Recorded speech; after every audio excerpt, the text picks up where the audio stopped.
Good evening, everyone. Welcome to the West Yorkshire Football Show. It's another day and another stream to do with Huddersfield Town on the channel. I'm Chris Bell. Delighted to say I'm joined by an exasperated, exhausted, and just downright knackered Stephen Downs. How are you, mate? You all right? I'm doing well, mate. I'm all podcasted out. No more. I mean, we've got me and Gaz have got one on Thursday, so people will be sick of the sight of me come Thursday for sure, and my voice. If there weren't already, that is.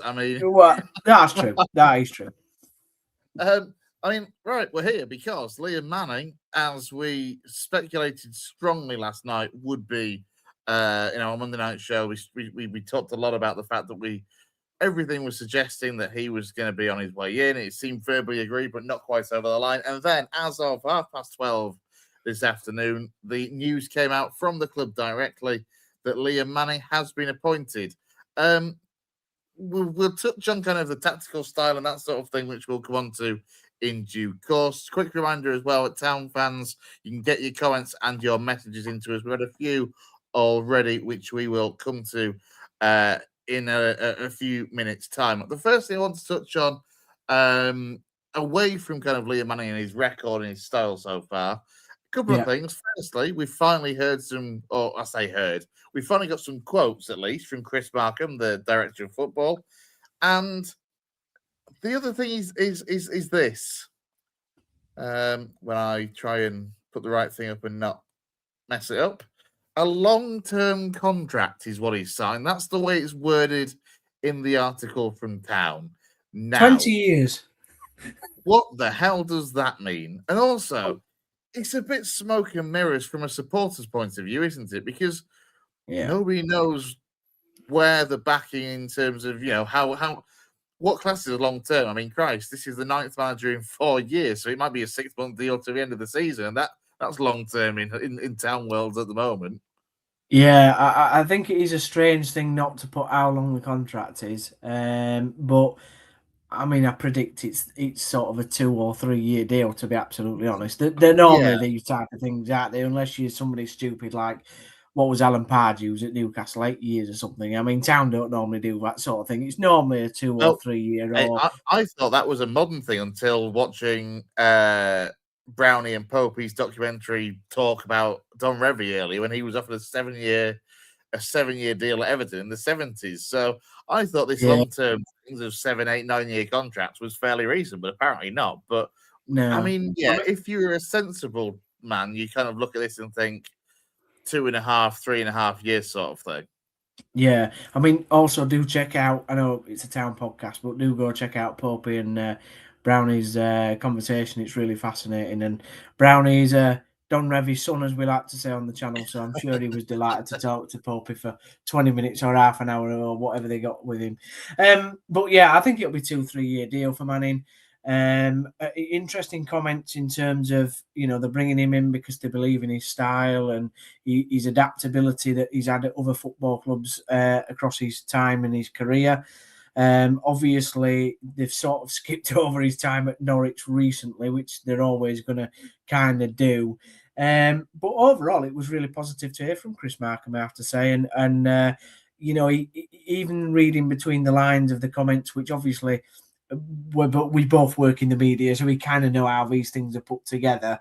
You still get a sense of, how really proud he is because he's a Huddersfield fan. He's sat in the stands, so he knows what it means to be a Terrier and what it means to pull the shirt on in terms of watching players from when he's grown up. So there was pressure on him to get this appointment right. We'll see in the fullness of time whether that is going to happen, but you can definitely see in his quotes that he's very passionate about, getting the right man for the job to take the club forward. And for me, that's really refreshing to hear from a sporting director. So I've been really behind the appointment of Chris Markham. Clearly, cares about the club and wants to get things right. And this is his first big test, let's say.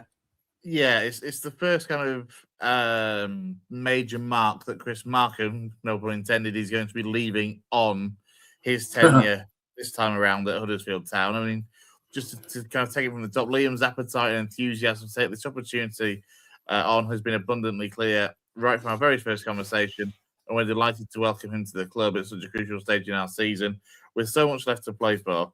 This recruitment process wasn't just about finding a good coach; it was about identifying the right person for Huddersfield Town to fulfil our ambitions both this season and beyond. An ambitious appointment that even 6 months ago would have likely been seen as unrealistic. Liam is an impressive person and professional with his progressive and pragmatic approach to coaching, sharing many of the ideals and characteristics that the club, and most importantly, our supporters value highest. Before I go on, that is an interesting bit of wording, I That's what think, I'm, having yeah, there.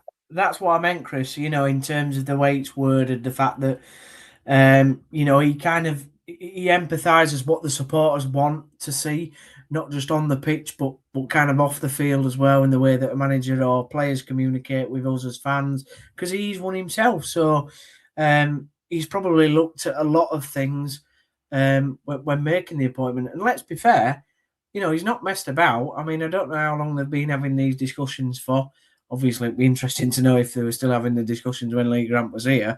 But You have to wonder because of the speed of everything, don't you? he has got on with the job. It's not been. He knows what he wants. He knows he's spoke to obviously, managers out there, and he's clearly made a quick decision. So for me, fair play. He's got on with the job. Yeah, absolutely. Just to finish this from Chris Markham, an important decision in both the short and the long term.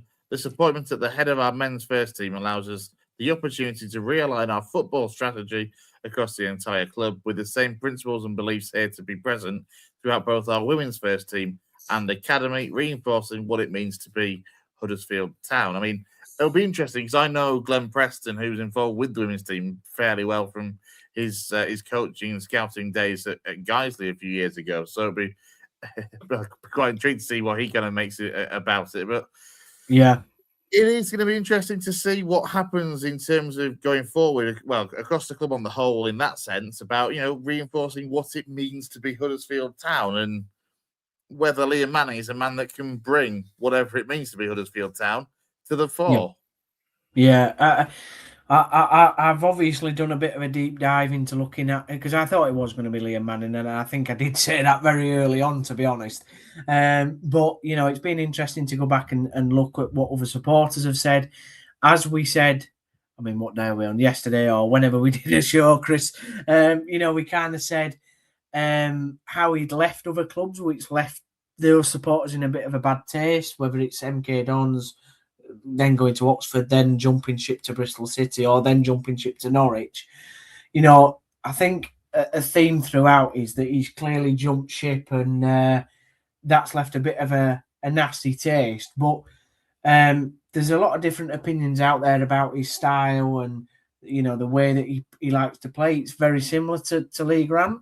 I mean, that might not please Town fans, but the only thing I'd say that's quite different is that he's obviously, a bit more experienced than Lee. Kind of has been there, at least stood on a touchline, had over 200 games, as you saw in the graphic before. This graphic here tries to, just explain a little bit about his sort of style and system. So, he plays in those formations regularly, but can adapt and, moves the ball, builds up from the back. So he is a passing manager. He likes to build it through the thirds, and has a steady approach, but it's quite methodical at the same time. So I think the thing is, it's not going to be exciting football to watch. Let's not think that we're going to get a different style of change here. But what we might get is a better tactical understanding from the players, a better structure for them to work in, which ultimately we all hope will lead to more success on the field. It's interesting as well, just from a purely trivial side, really, just that Manning is only 40 years of age, meaning that you've somehow replaced an inexperienced man with technically a younger man, but as we've said before, someone that has a lot more experience in the bank at coaching levels. Let's go through one or two of the comments so far. Michael versus says, good evening. Hope you're okay. We are well, mate. I hope you're well as well, Michael. Thanks for your comments. Let's go for this one from Tim in Suffolk. He says he watched a similar show to ours by Norwich fans today, and it sounded like Grant version 2, turgid football, etc. We need to support him, but why appoint someone with his track record at Norwich? Now, I guess the bottom line is there for me as a neutral. I appreciate in this is that just because somebody has a poor record at one place doesn't Yeah. mean they're going to be poor somewhere else, unless you're Wayne Rooney. You Yeah. know, and you see that with players as well. Let's be honest, it's one of the mysteries of football is how many players do you see that come to your club, you don't rate them, you think, well, we'll get rid of them, and then they go on to their next club or a club after that, and be tremendous. And I guess the same applies to coaching as well, because nobody can be a success everywhere consistently. Every manager has their ups and downs, and obviously for Liam Manning, it was his boyhood club Norwich that was the biggest down of the lot. But this is, for him, I guess, a big opportunity to try and rebuild that reputation. Yeah, 100%. I think that's what I said yesterday. It's a huge chance for him to prove that he can manage a decent sized football club. I'm not saying that we're any size sort of to Norwich, but somebody else in the comments has put what he did at Norwich is criminal. I think what you have to understand is that sometimes it's not just on the manager as well. It's what's happening behind the scenes. So obviously at Norwich, they've gone through a difficult period, in terms of ownership, and there's been a lot of change there at board and sporting director level, like there has at Town, and that's why we've ended up in League One and where we are at this moment. But the other thing that I'd say is, even though Liam Manning might play a similar style of football to Lee Grant, the players might take it on board more because it's the way that style of football is going to be delivered in training sessions, the way that it's explained. Maybe Liam Manning's got a better way of explaining what he wants from the players, maybe a more exciting, enjoyable way of presenting that the players then might enjoy. Let's be honest. If Lee Grant's interviews were anything to go by, I bet it was death by bloody PowerPoint for the players at times. Expression, as highly rated a coach as Lee Grant was, the way he came across in interviews was just so textbook, everything in his head from the coaching manuals that he learned on his FA coaching courses, and he struggled to have that kind of personality and charisma, I think, which fans adhere to, and I think that's going to be a big thing for Liam Manning, not just with the players on the training ground, but also with the fans as well. Is can he warm? Can he make it so that the Town fans, even the skeptics, can warm to him? Yeah, and that's a massive part of it. It always is when Town appoint a new manager. So for me, it's an opportunity for him to reinvent himself, or to change opinion out there of him. I've listened to a couple of interviews now when he was at Norwich, and he doesn't sound as textbooky. He still comes out with the old cliche, unfortunately, but I think all football managers do now. Will he be talking about the group?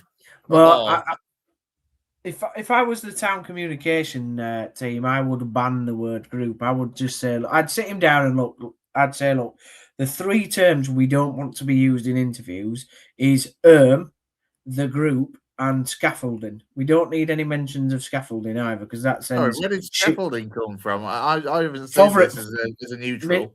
Mr. Fotheringham, he always went out on about his dad being a scaffolder, so we don't need shivers of terror from memories of Mr. Fotheringham being in charge, or Fozzie, as he's now interestingly known by Town fans.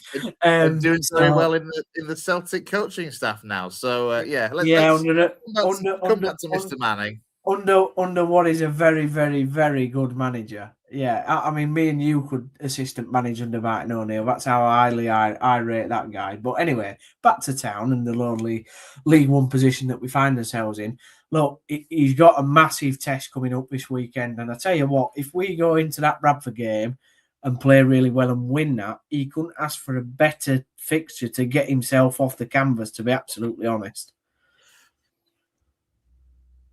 I guess the let's just to play devil's advocate for a moment. I guess though, because of the fact that he's going to have what on Tuesday, he was obviously on the training ground today, as you can tell by the pictures that were in the announcement pieces. He's got a couple of days now, 2-3 days before the game on Saturday lunchtime. Yeah. Worst case scenario, and Town don't win. If Bradford win that game, I'm just going to say it now. It's crucial not to let that explode. Like, I know it will. I know losing to a rival is never good, but this is one of those situations where, yes, if Town win it, it's great for Liam Manning. But at the same time, fans have got to look at this and think, if Town lose it, it is not the end of the world, and don't blame Liam Manning. He's been there 4 days. No, I don't think. I think that would be extremely harsh if supporters went out and blamed. Now, if we got absolutely smashed 6-0 or something, then I'd be asking a few questions about what they've been talking about on the training ground. But say if it's, I don't know, 1 loss or whatever, and we played really well, and it's just a refereeing decision or whatever, then it is what it is. I don't want to lose to Bradford, and I'm certain, we'll go on a bit more of a deeper dive when we get Gaz on it further in the week. But yeah, it wouldn't be Liam Manning's fault necessarily for losing that first game. But if he wins it, it couldn't be a better start for him, because there's no game in this league that he couldn't sort of identify with the supporters more than if we go and beat Bradford. It's going to be a tough test. I don't think we're under any illusions with that. I quite like the fact he's got already on the training ground with him. He's also brought in 2 assistants in Martin Drury, who is a Huddersfield lad actually. He's actually been involved in Bradford City, and I was going to say he's been involved at Bradford as a coach there for a few years, and he was a player back in his day for Bradford Park Avenue as well. So talk about having a bit of a foot in both counts. Is Martin Drury, who's coming to the backroom staff. Yeah, so it might be highly rated. It might be interesting to maybe speak to Lou a bit more about his time at Bradford Park Avenue. I don't really know a lot about the bloke, but if he's from Huddersfield, let's be honest, he's gonna be sort of loyal and wanting to do the best for the town and the club. So that can only for me be a good thing as well, being a northern lad, because we talked quite often yesterday about Manning being a southern boy, let's be honest, not really having any connections up here, which really, in a way, shouldn't really matter, but it kind of does, doesn't it? Sometimes sometimes it helps, doesn't it, just to kind of warm. Yeah, if he's got a northern lad and a Huddersfield lad alongside him, for me that's great. And then the other lad is the other guy. Sorry, is James Krause. Yeah. What's his name? Chris. James Krause. James Krause, yeah. First team coach and analyst. Yeah. So but as far as I'm aware, he's been with him at Oxford, Bristol, and Norwich. So he's been with him for quite a few years now. So yeah, it's. I said yesterday, guys asked me how would I feel about the appointment, and I said solid. I think I said something like solid, not exciting, but certainly not as down as what other people have, kind of commented on him.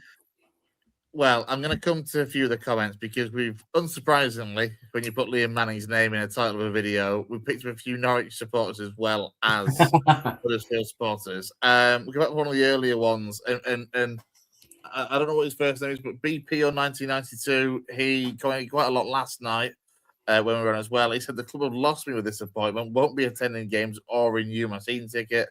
Going to bring dull, boring defensive football. Can think of better things. I mean, that's a pretty extreme start to this run of comments. Meanwhile, Terry 930 says, welcome, Liam. Nice to see a local lad in his coaching setup as well, obviously in reference to Martin Drury. Now let's go fry them chickens on Saturday lunchtime. Let's just quickly run through. I mean, this is the key one in the next 6 months, whether it's going to be man in or man out. Huddersfield Town in the longer term. as you say, one of them comments, I guess I'm a Norwich fan, worst manager in the EFL. That's a bit harsh. There's some terrible gaffers across the leagues. Terry 930 backs up his comment earlier as well, to be fair. Norwich fans thought Wagner was crap, so not really listening to them. Plus, he also lost his son before taking that job. Yeah, that was in 2024. It was mid-season when he was at Bristol City that he lost his newborn son. So he's had to overcome a lot of personal adversity as well. The point on Wagner kind of goes back to what I was saying before as well about, yes, you can look at Manning's Norwich record now and think, oh, it's going to be terrible. But Wagner had a great record for Huddersfield, didn't do that well at Norwich. It's part of football that, again, you just can't do well everywhere. No, and I would like to thank. I would like to thank those Norwich fans for getting involved in our stream.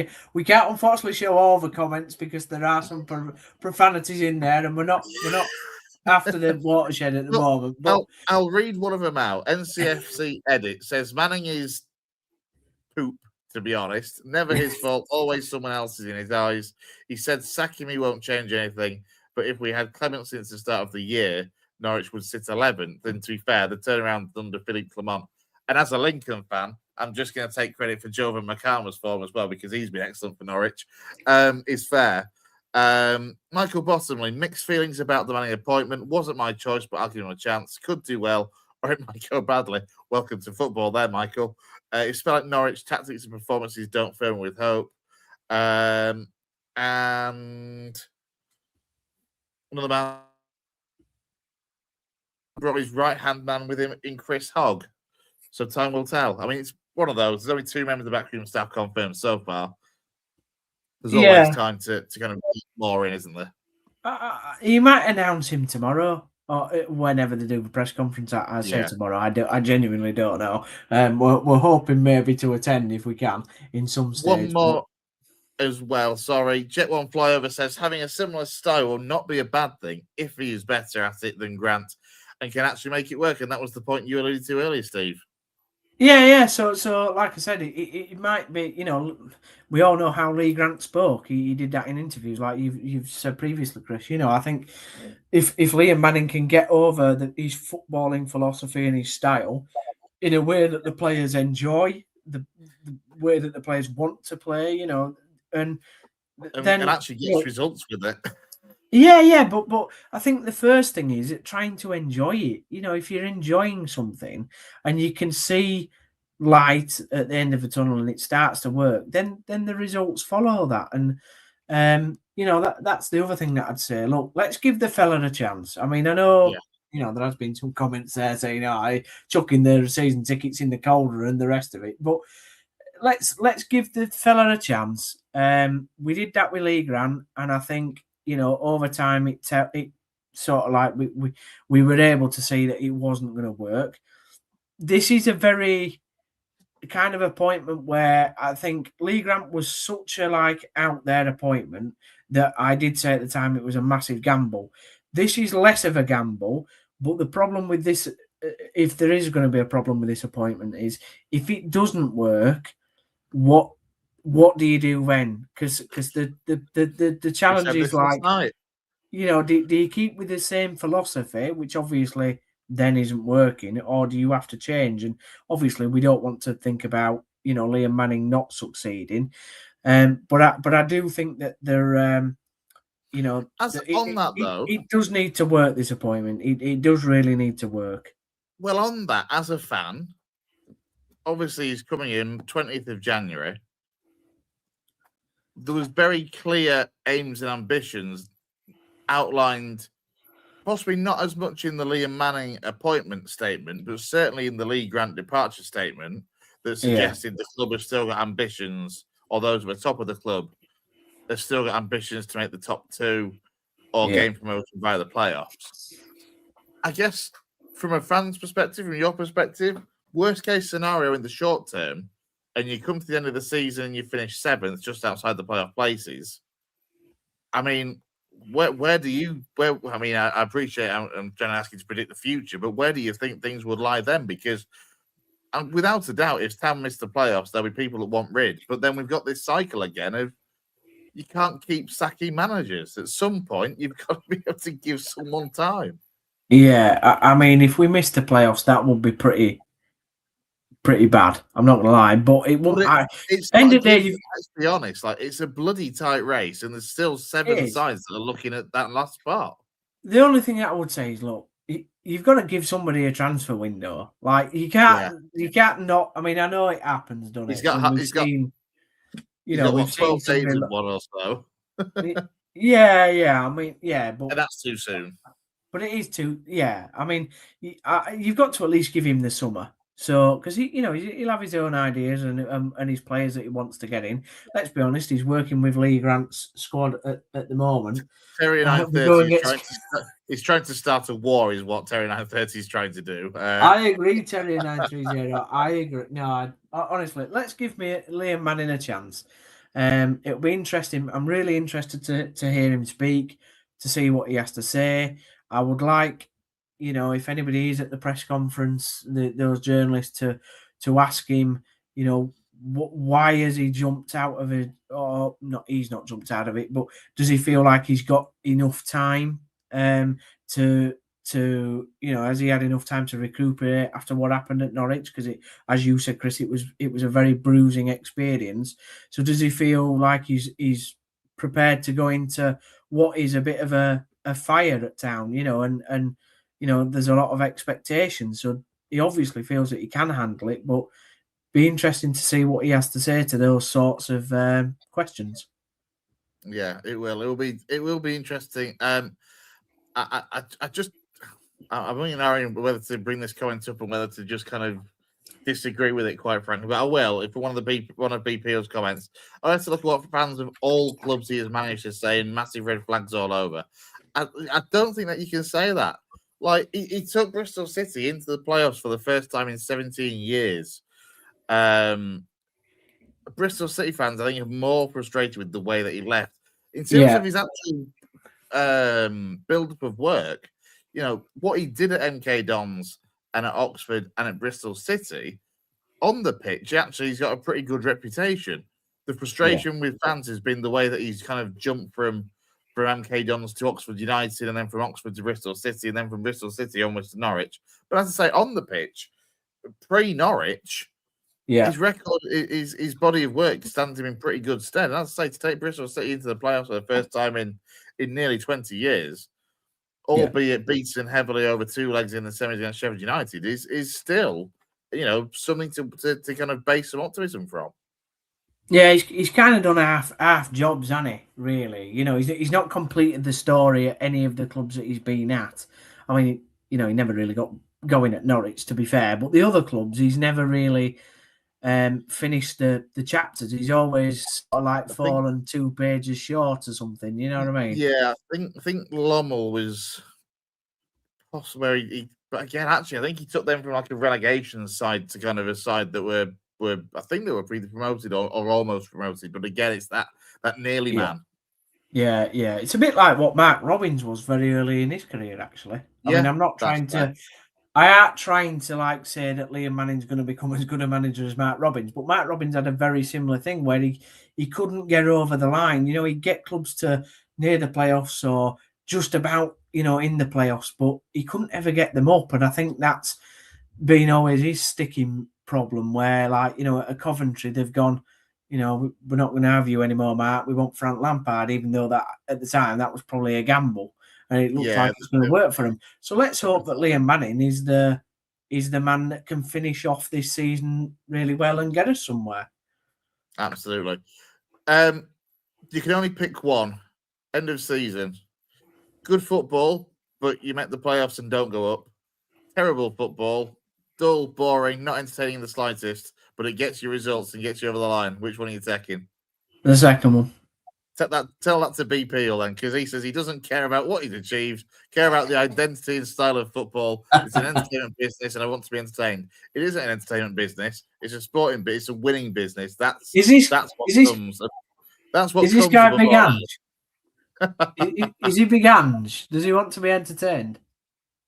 Final thought from Terry, and I think this is a good one actually. I think if we'd appointed him after what he had done at Bristol, fans would be buzzing. It's his stint at Norwich, which is clouding some fans' judgment. I think that's absolutely fair. Yeah. And as I say, look, it's not about what he's done before. It's not about what he did at Norwich, and in the longer term, it's not about what he's done elsewhere. It's now about what he can do for Huddersfield Town going forward. We'll wrap it up there, Downsley. Just a quick reminder before we do that for Liam Manning, his first 3 games in charge to take him to the end of the month. The small matter of a Huddersfield versus Bradford derby on Saturday lunchtime, a game that Steve and our Bradford City man Gaz Walker will be previewing on Thursday evening. So you can check out the channel for the preview to that one. And then let's be fair, no small feat to go to host Luton Town, who are in good form and aside looking at the playoff places on Tuesday night before it ends the month away at Peterborough United, who themselves are now in and around that kind of chasing pack for the playoffs, having been looking pretty doomed earlier in the season, but their change of manager to Luke Williams has overall worked wonders. Steve, 9 points there, Chris. 9 points, predicting 9 points. Jesus Christ. I'll have whatever you're having. And cheers for taking the time, Steve, to join us. I'll say you'll be back on Thursday with Gaz to preview the Bradford game, and look, we'll see what we'll be with Liam Manning at the wheel at Huddersfield Town.